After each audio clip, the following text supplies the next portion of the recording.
যে বাবা ফাঁসির মঞ্চে কি আমি লুঙ্গি পরে যাব?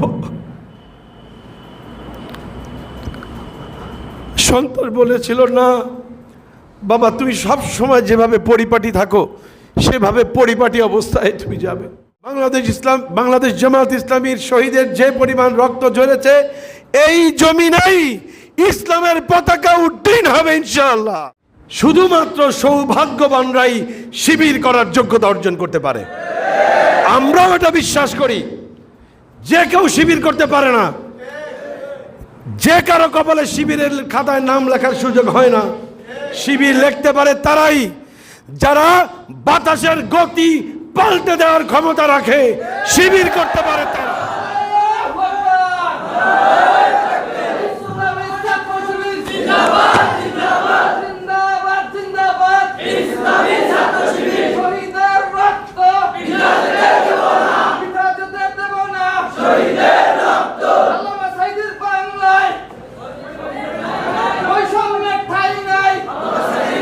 আলহামদুলিল্লাহ,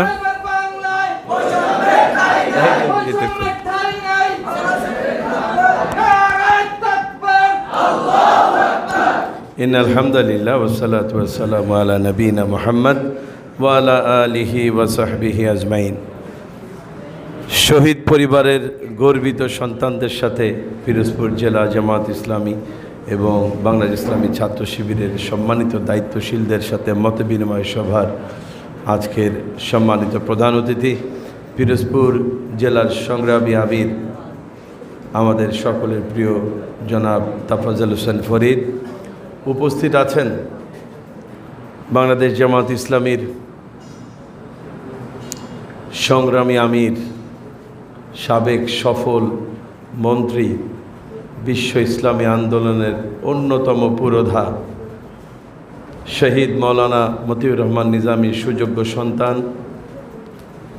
পাবনা 1 আসনে বাংলাদেশ জামাত ইসলামী কর্তৃক মনোনীত সংসদ সদস্য পদপ্রার্থী ডক্টর ব্যারিস্টার নাজিবুর রহমান মোমেন। উপস্থিত আছেন বাংলাদেশ জামাত ইসলামীর সাবেক সহকারী সেক্রেটারি জেনারেল, যাকে ফাঁসি দেওয়ার মাধ্যমে ফ্যাসিবাদ প্রথম বাংলাদেশে মাথা চারা দিয়ে উঠেছিল, যিনি আমাদের প্রেরণার বাতিঘর শহীদ আব্দুল কাদের মোল্লার সুযোগ্য সন্তান, পিতার সঙ্গে একসঙ্গে কারাগারে কাটার সৌভাগ্য অর্জনকারী আমাদের প্রিয় ভাই হাসান জামিল। উপস্থিত আছেন বাংলাদেশ জামাত ইসলামিক সাবেক নায়েবে আমির শহীদ মৌলানা এ.কে.এম. ইউসুফ, যাকে আমি দাদা বলে ডাকতাম, যিনি আমার পিতার সরাসরি শিক্ষক ছিলেন। তার সুযোগ্য নাতি তাহসিন আজমাইন। উপস্থিত আছেন বাংলাদেশ জামাত ইসলামী লক্ষ্মীপুর জেলার সাবেক নায়েবে আমির, যাকে ওই ফ্যাসিবাদ খুনি হাসিনা আর তার লাঠিয়াল বাহিনী তার বাড়ির ছাদ থেকে ফেলে দিয়ে, গভীর রাতে ছাদের থেকে ফেলে দিয়ে হত্যা করেছিল। সেই শহীদের গর্বিত সন্তান জনাব বেলাল আহমেদ। উপস্থিত আছেন বাংলাদেশ জামাত ইসলামী নির্বাহী পরিষদের সাবেক সদস্য, ইসলামী আন্দোলনের অন্যতম নেতা জনাব রাফিউদ্দিনের সুযোগ্য সন্তান জনাব ওয়াসিউদ্দিন। উপস্থিত আছেন দৈনিক সংগ্রাম, যার হাত ধরে আজকের এই পর্যন্ত এসেছে দৈনিক সংগ্রাম পত্রিকা, যাকে খুনি হাসিনার লাঠিয়াল সন্ত্রাসীরা পত্রিকা অফিসে ঢুকেই যাকে অসম্মানিত করার চেষ্টা করেছিল, দায়িত্ব পালনের অবস্থায় যাকে কারাগারে নিক্ষেপ করেছিল, সেই মজলুম কলম সৈনিক জনাব আবুল আসাদের সুযোগ্য সন্তান জনাব সোহাইল আবদুল্লাহ শাকিল সহ উপস্থিত অন্যান্য আমন্ত্রিত মেহমানবৃন্দ, বাংলাদেশ ইসলামী ছাত্র শিবির পিরোজপুর জেলা শাখার সম্মানিত সভাপতি এবং কেন্দ্রের আগত মেহমান সহ আমার সামনে উপবিষ্ট আমার কলিজার ভাইয়েরা, আসসালামু আলাইকুম রহমতুল্লাহি ওয়া বারাকাতুহু। আজকের এই দিনটি কি আমাদের শোকের দিন? শোকের দিন না, আজকের এই দিনটি আমাদের অনুপ্রেরণার দিন, আমাদের শিক্ষা গ্রহণের দিন, শপথ গ্রহণের দিন। এবং আজকের এই দিনটি আমাদেরকে বাংলাদেশের এই জমিনে আল্লাহর দিন কায়েমের প্রতিষ্ঠার সংগ্রামে আমরা যে সংগ্রাম করছি সেই সংগ্রামের সফলতার দ্বার প্রান্তে দিয়ে যাওয়ার একটি স্বপ্নের দিন। সম্মানিত ভাইরা, এখানে অধিকাংশই শহীদের সন্তানের বসে আছে, অধিকাংশই। কোনো একটি শহীদের সন্তানের মুখ আপনারা তাদের পিতার ফাঁসির পরেও কোনো একটি পরিবারের সদস্যদের মুখে আমরা বেজার দেখিনি। ঘটনাক্রমে বলতে চাই, প্রথম আমাদের ভেতরে প্রথম শহীদ হয়েছিলেন শহীদ আব্দুল কাদের মোল্লা চাচা। আম্মা দেখতে গেলেন আমাদের ঘরের পরিবারের অন্যান্য মেয়েদেরকে নিয়ে তাদের বাসায়। সন্ধ্যার সময় গিয়েছিলেন, গিয়ে দেখা করলেন। আম্মা ফিরে এসে বললেন যে এটা কেমন পরিবার? ওই পরিবারের একজনের স্বামী শহীদ হয়েছেন, কারো পিতা শহীদ হয়েছেন, কিন্তু তারা ব্যস্ত, আমরা গিয়েছি আমাদের মেহমানদারিতে। এটা কেমন পরিবার? কেমন তাদের ঈমান, আল্লাহর উপরে ভরসা তাদের কতখানি! আল্লাহু আকবার। আমাদের শহীদ আমিরে জামাত ফাঁসির আগে দেখা করেছিলেন এই সন্তানেরা। শহীদ আমিরে জামাত জিজ্ঞেস করেছিলেন ব্যারিস্টার নাজেব মোমেনকে যে বাবা, ফাঁসির মঞ্চে কি আমি লুঙ্গি পরে যাব? সন্তান বলেছিল, না বাবা, তুমি সব সময় যেভাবে পরিপাটি থাকো সেভাবে পরিপাটি অবস্থায় তুমি যাবে। শহীদ আমিরে জামাত পায়জামা পাঞ্জাবি পরে বীর মুজাহিদের মতো ফাঁসির মঞ্চের দিকে এগিয়ে গেছেন। এই তো আমাদের শহীদ, এই শহীদেরাই তো আমাদের অনুপ্রেরণা।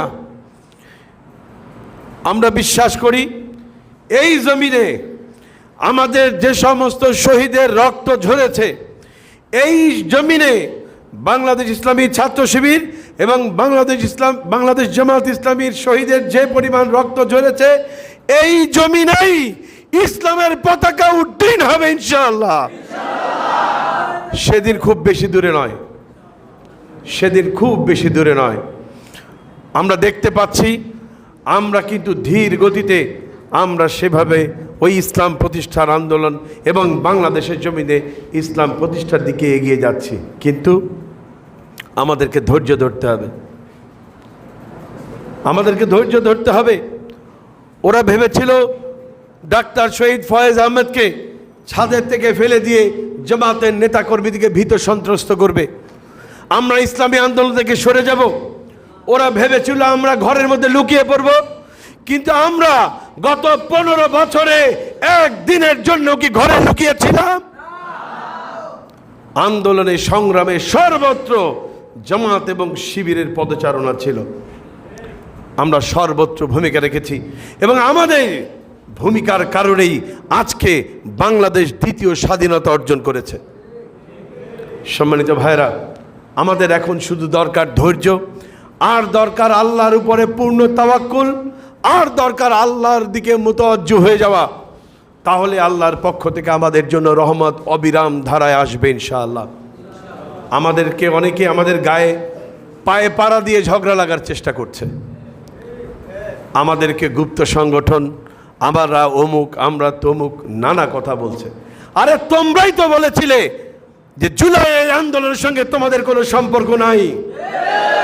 আমাদের নেতা অধ্যাপক মিয়া গোলাম পরোয়ার সাংবাদিক সম্মেলন করে বলেছিল এই আন্দোলনের প্রতি আমাদের পূর্ণ সমর্থন আছে। সারা বাংলাদেশে এই আন্দোলন মূলত জমিয়ে রেখেছিল বাংলাদেশ ইসলামী ছাত্র শিবির। সম্মানিত ভাইরা, আমরা জানি কিভাবে আন্দোলন করতে হয়, কিভাবে এই ফ্যাসিস্টকে পতন করতে হয় আমরা জানি, এবং যথাপোচিত সময় আমরা সেই ভূমিকা আমরা রেখেছি। সম্মানিত ভাইরা, আমাদের পাড়া দিয়ে যারা ঝগড়া লাগতে আসে, আমরা তাদের সঙ্গে ঝগড়া করতে যাব না। তারা তাদের কাজ করুক, তারা তাদের কাজ করুক। আপনারা ময়দানে ঘুরে দেখবেন, জনসমর্থন তাদের প্রতিদিন একটু একটু একটু করে কমে তলানির দিকে চলে যাচ্ছে।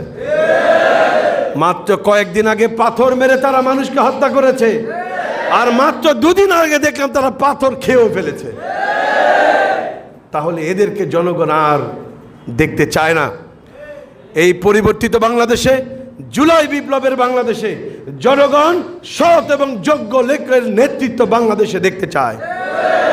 এজন্য সব থেকে বড় ভূমিকা পালন করতে হবে বাংলাদেশ ইসলামী ছাত্র শিবিরকে। আল্লামা সাঈদী বলতেন, শুধুমাত্র সৌভাগ্যবানরাই শিবির করার যোগ্যতা অর্জন করতে পারে। আমরাও এটা বিশ্বাস করি, যে কেউ শিবির করতে পারে না। যে কারো কপালে শিবিরের খাতায় নাম লেখার সুযোগ হয় না। শিবির লিখতে পারে তারাই যারা বাতাসের গতি পাল্টে দেওয়ার ক্ষমতা রাখে, শিবির করতে পারে তারা। সম্মানিত ভাইয়েরা, আসুন এই বাংলাদেশে আমাদের সকল শহীদের রক্তে রঞ্জিত এই বাংলাদেশের মাটিতে এইবার আমরা ইসলাম কায়েমের জন্য আমাদের সর্বশক্তি নিয়োগ করবো ইনশাআল্লাহ। আমরা রাজি আছি না? আমরা দেখি তো কারা কারা রাজি আছি।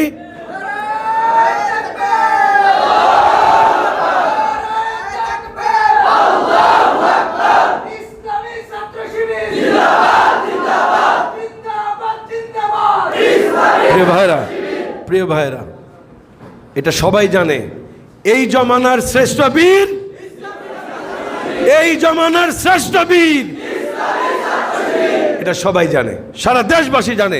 এই জন্য ইসলামী ছাত্র শিবিরের প্রতি মানুষের আস্থা, বিশ্বাস প্রতিদিন বাড়ছে এবং বাড়ছে, আলহামদুলিল্লাহ।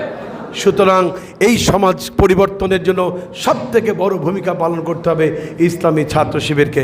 আমরা আজকের অনুষ্ঠানের পক্ষ থেকে, পিরোজপুর জেলা বাংলাদেশ ইসলামী ছাত্র শিবিরের পক্ষ থেকে আমার সম্মানিত, আমাদের গর্বিত ভাইয়েরা যারা এখানে কষ্ট করে এসছেন, তাদের সকলের প্রতি বাংলাদেশ ইসলামী ছাত্র শিবিরের পক্ষ থেকে, আল্লামা সাঈদী ফাউন্ডেশনের পক্ষ থেকে, পিরোজপুর জেলার পক্ষ থেকে শুভেচ্ছা, মোবারকবাদ এবং কৃতজ্ঞতা জানাচ্ছি। তারা অনেক কষ্ট করে এখানে এসেছেন।